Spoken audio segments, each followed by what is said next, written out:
नमस्कार, मेरा नाम भवतोष फोगाट है और आपका हमारे channel physics bye Bhavtosh Phogat में स्वागत है।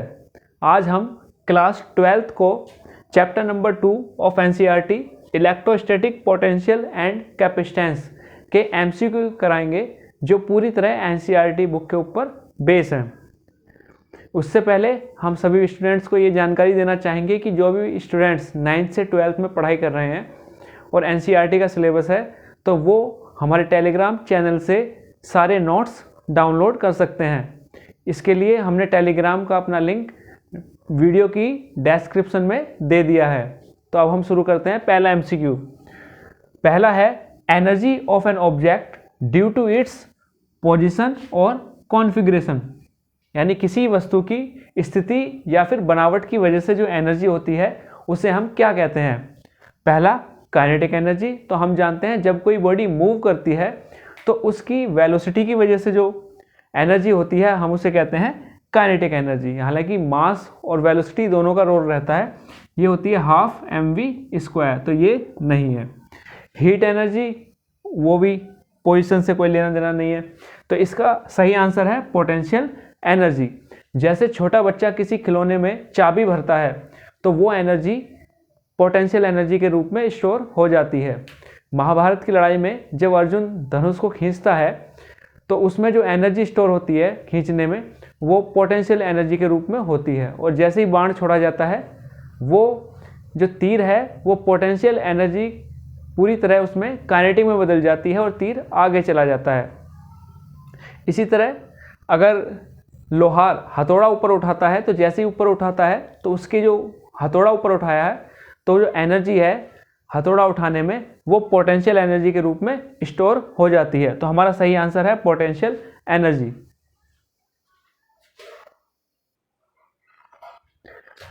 हमारा नेक्स्ट क्वेश्चन है work done by an external force in bringing a unit positive charge from infinity to a point, यानी किसी एक्सटर्नल फोर्स के द्वारा वर्क किया गया है, किसी हम यूनिट पॉजिटिव चार्ज को इन्फिनिटी से किसी एक पॉइंट तक लेकर आए हैं, तो ये क्या कहलाता है।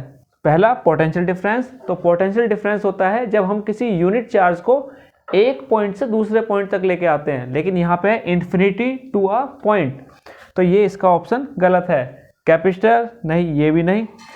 और अब बचा इलेक्ट्रोस्टैटिक पोटेंशियल, तो यही इसका राइट आंसर है।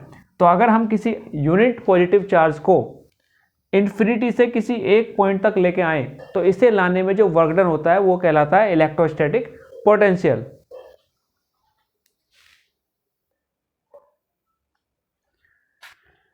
हमारा नेक्स्ट क्वेश्चन है potential due to an electric dipole. तो इलेक्ट्रिक डाइपोल होता है two equal and opposite charges separated by distance 2a। तो इसकी वजह से जो इलेक्ट्रिक पोटेंशियल होगा वो क्या होगा। तो इसमें 4 ऑप्शन है हमारे पास, जिसका सही ऑप्शन है v = 1/4πε0 p cos θ/r²। इसमें 2 कंडीशंस होती हैं। पहला, अगर हम एक्सियल की बात करें, यानी कि एक्सिस पे लें, तो जो थीटा की वैल्यू होगी वो 0 या पाई होगी। अगर थीटा 0 यानी cos 0 1, ये पॉजिटिव होगा। थीटा की वैल्यू अगर हम पाई ले लें तो cos पाई की वैल्यू -1, तो यही फॉर्मूला माइनस का हो जाता है।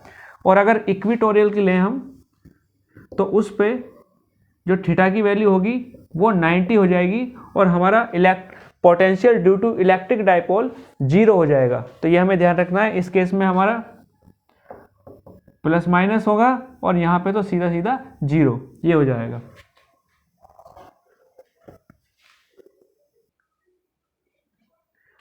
अब हमारा नेक्स्ट क्वेश्चन है it is a surface with a constant value of potential at all points on the surface, यानी ऐसा सरफेस जिसमें हर एक पॉइंट पे जिसमें पोटेंशियल की वैल्यू कांस्टेंट रहती है, यानी कि इक्वल वैल्यू रहती है हर एक पॉइंट पे। तो ऑप्शन अगर हम देखें चारों, तो इक्वल यानी कि इक्वी और पोटेंशियल, तो ये होगा इक्वी पोटेंशियल सरफेस, यानी ऐसा सरफेस जिसमें हर एक पॉइंट पर पोटेंशियल की वैल्यू कांस्टेंट रहती है, यानी इक्वल। तो सरफेस हुआ इक्वी पोटेंशियल सरफेस।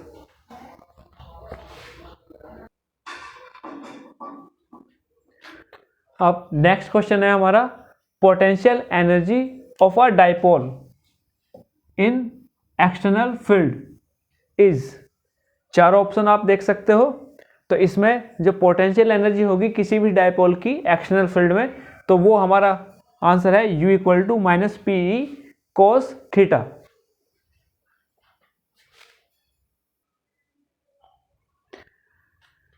हमारा नेक्स्ट क्वेश्चन है, inside a conductor the electrostatic field is constant, variable, zero या नन ऑफ दीज। तो हम जानते हैं कि कंडक्टर के अंदर जो इलेक्ट्रोस्टैटिक फील्ड होता है वो कितना होता है, जीरो। इसे आप ऐसे समझिए कोई लोहा है और आप उसे छुएंगे तो वो करंट नहीं मारेगा। वजह कि किसी भी कंडक्टर यानी जैसे लोहा में जितने पॉजिटिव चार्ज हैं उतने ही नेगेटिव चार्ज हैं। तो पॉजिटिव और नेगेटिव चार्ज आपस में एक दूसरे को इस तरह से बांट लेते हैं, डिस्ट्रीब्यूट कर लेते हैं कि उनकी जो डायरेक्शन होती है वो इक्वल और अपोजिट होती है, यानी बराबर होते हैं। जितने पॉजिटिव चार्ज होते हैं उतने ही नेगेटिव चार्ज होते हैं, तो टोटल चार्ज जीरो हो जाता है। इसलिए हम कहते हैं किसी भी कंडक्टर के अंदर जो इलेक्ट्रोस्टैटिक फील्ड होगा वो जीरो होगा।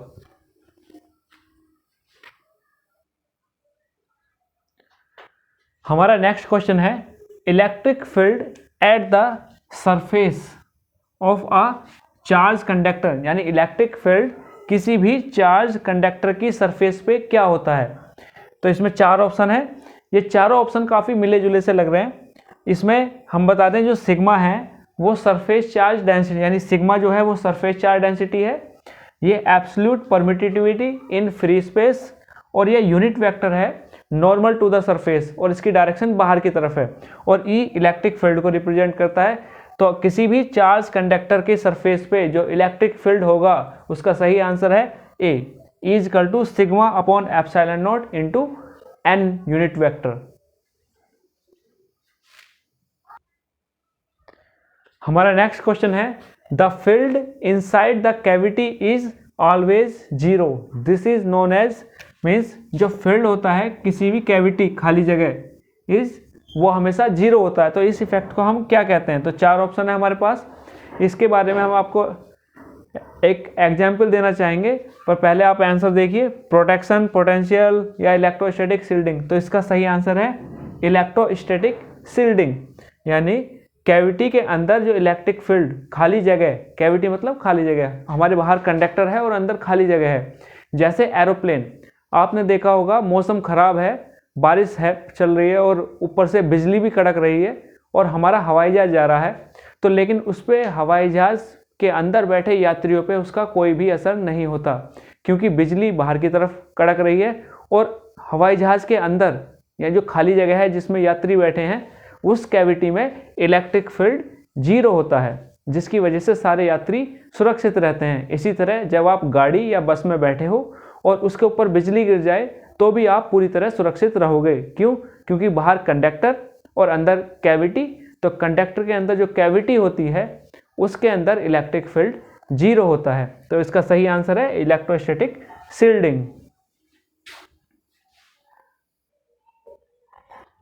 हमारा नेक्स्ट क्वेश्चन है, the capacitance of the parallel plate capacitor with dielectric between them, यानी पैरेलल प्लेट कैपेसिटर है हमारे पास और उसके बीच में हमने डाइलेक्ट्रिक रखा हुआ है, तो उस वक्त कैपेसिटेंस की वैल्यू क्या होगी। चारों option, epsilon not A upon D, K times epsilon not A upon D, 2 epsilon not A upon D या फिर epsilon not A upon 2d। तो यहाँ पे epsilon not absolute permittivity in free space, A area और D capacitor के दोनों plates के बीच की डिस्टेंस और सी इसका कैपेसिटेंस। तो इसमें और के है डाइलेक्ट्रिक कांस्टेंट। तो हम जानते हैं अगर हम किसी डाइलेक्ट्रिक को दो प्लेट्स के बीच में कैपेसिटर की में रख दें तो उसका कैपेसिटेंस के टाइम्स बढ़ जाता है और के की वैल्यू 1 से बड़ी होती है। तो हमारा सही आंसर होगा C equal to k epsilon not A upon D.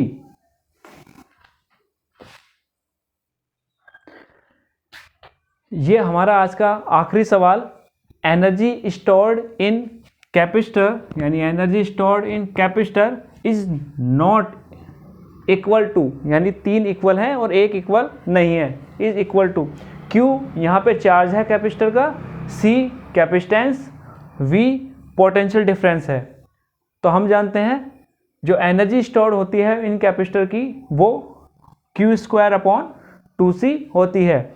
Q की जगह अगर हम CV रख दें तो हमारा फॉर्मूला हो जाता है ½ और फिर अगर हम C की जगह Q/V रख दें तो फॉर्मूला बन जाता है ½ तो हमारा ये तीनों एनर्जी स्टोर्ड कैपेसिटर के फॉर्मूले हैं, जबकि ये नहीं है। तो हम यही पूछ रहे हैं कि नॉट इक्वल टू, तो हमारा ये करेक्ट ऑप्शन होगा डी।